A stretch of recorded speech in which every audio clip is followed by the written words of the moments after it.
Laging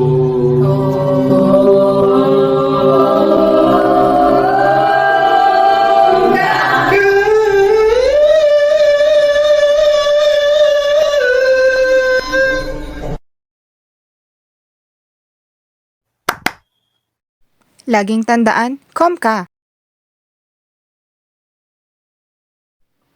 Annyeong! I'm Daniel Sofia Tijanova. You can call me Dana. Masaya kong ibabahagi ang knowledge management o tawagin nating KM.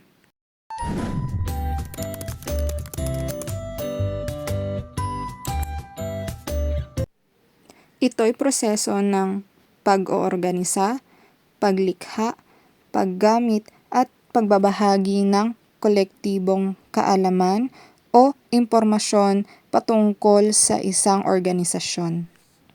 Kabilang dito ang pagkuha, pag-ayos, pag-iimbak ng mga asset ng mga kaalaman upang mapabuti ang paggawa ng desisyon.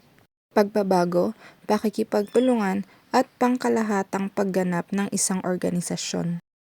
Ang KM ay mahalaga dahil ito ay nagpapabuti ng decision making, increased innovation, enhanced learning, efficient operations, competitive advantage at risk management. Overall, ang KM ay gumaganap ng isang mahalagang papel sa pagtulong ng mga organisasyon na magamit ang kanilang intelektual na kapital, manghikayat ng pagbabago at makamit ang pananatili at ngayon dynamic business environment. At yun lamang po mga kamag-aaral, muli ako nga po pala si Dana, inyo pong abangan ang susunod kong video patungkol sa uri ng mga KM. Laging tandaan, hindi ka lang com ka.